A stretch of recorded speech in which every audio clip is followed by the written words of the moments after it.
let's talk about Venom 3, The Last Dance. So this is the last Venom movie. I imagine they're going to make a fourth one. Honestly, I would love it if they just bit the bullet and put Tom and Tom together and made Spider-Man and Venom and have that be what 4 is called. But what is Venom 3 about? Venom, The Last Dance is about Venom. So shortly after the events of Let There Be Carnage, the second film, Venom is like, hey, apparently we have this thing that the creator of all the symbiotes wants. The creator of all the symbiotes is Null.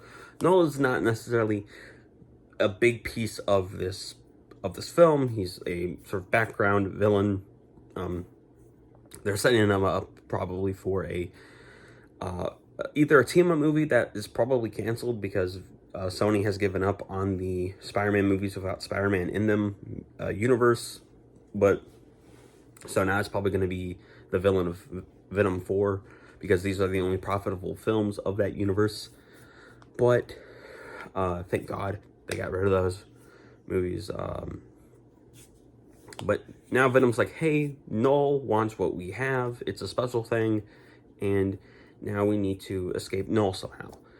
And Eddie's like, okay, well, that means we got to go on like a road trip to escape Null.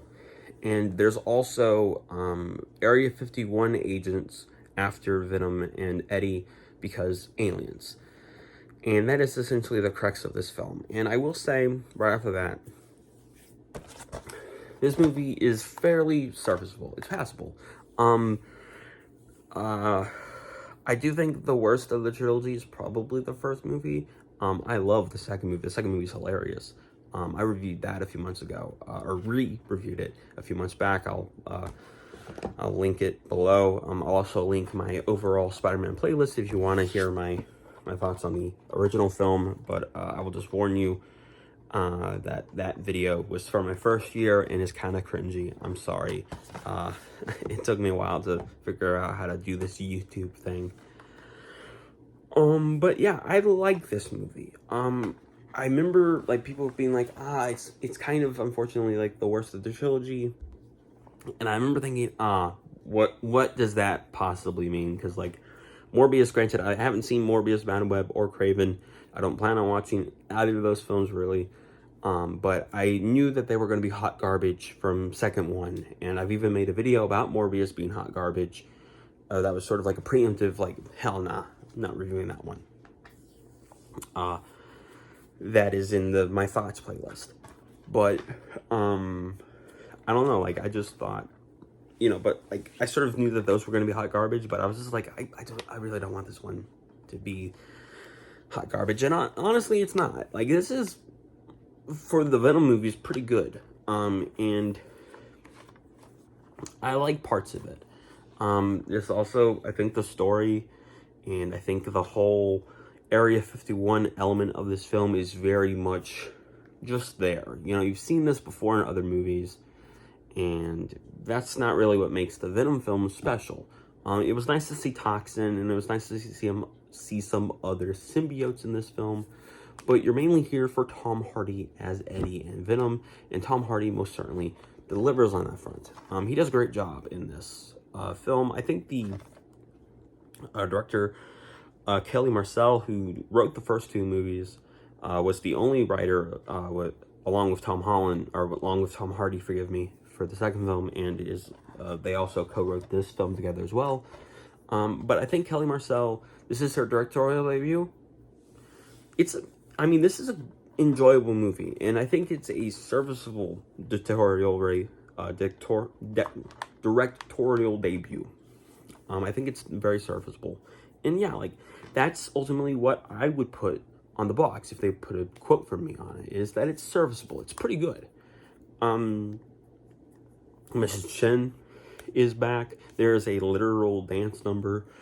There's a Bowie song. It's my favorite David Bowie song. I love David Bowie. I love this song for David Bowie. It's such a great song that I can honestly say that I love David Bowie. And of course, David Bowie was one of the greatest singers ever. But you know, like straight up, there's one of his songs is in this movie, and I loved it. Just to hear it, and it was so great to hear. And so there are enjoyable moments. Overall, I think this movie's fine, and I've said that a lot, so I'm not gonna really try to repeat myself, but I will say that if you like the previous two Venom films, you are gonna like this movie. I can honestly say that I love Let There Be Carnage. I think Let There Be Carnage is fun. There's a reason why I double dipped and bought the nice 4K Steelbook, although I did kind of just put my Blu-ray and my DVD in here. But there's a reason why I double dipped. It's because I love this movie, and I think it's, like, honestly pretty fun, you know? And I gave all of these, I gave Venom 2, you know, Let There Be Carnage, a 3.5 stars. But all these films are 3 out of 5 stars for me, at least on Letterboxd. And I think that's a really good sort of average grade for a film. And these are enjoyable. I can most certainly see myself at some point in the near future taking these on a road trip and just letting them play. You know, the first one I think is pretty good. Or it's, you know, I don't think it really gets going until Venom shows up, like an hour in. And this is like a little under 2 hours. But like, this is most certainly the superhero movie 2008 forgot. This is an enjoyable, dark rom-com that I love to pieces. It makes me laugh every single time I watch it. The only problem is that Cletus, Carnage, and Shriek, the villains of this film, get lost in the shuffle.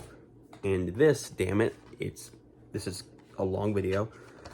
And this is a good movie that has, unfortunately, a very forgettable plot. It doesn't necessarily have Eddie and Venom at their best, but it's pretty enjoyable. And I actually think that the final act, the final big action sequence that takes up like the last 40 minutes of the film, the 30 minutes of the film, is actually really good. And yeah, I would most certainly recommend you check out Venom: The Last Dance if you love these films. If you're wondering why I own this exclusively on DVD, Sony has decided, along with Universal, that they are going to be doing individual. So it's no longer Blu-ray combo packs. It's just DVD single, Blu-ray single, 4K single. And that's fine. I love DVDs. I know that's blasphemy probably to say to certain movie collectors, but I love DVDs. And honestly, I hate Universal Blu-rays. So it just saves me money. And hey, this isn't me being political, but in any economy, you gotta learn how to save money. So this has been Financial Advice with Dan. I hope you enjoyed it. This is a new series. But all joking aside, remember, the God made you special. He loves you very much. I hope you have a very lovely day. I hope you had a very lovely week. And I will see you again very shortly. God bless y'all.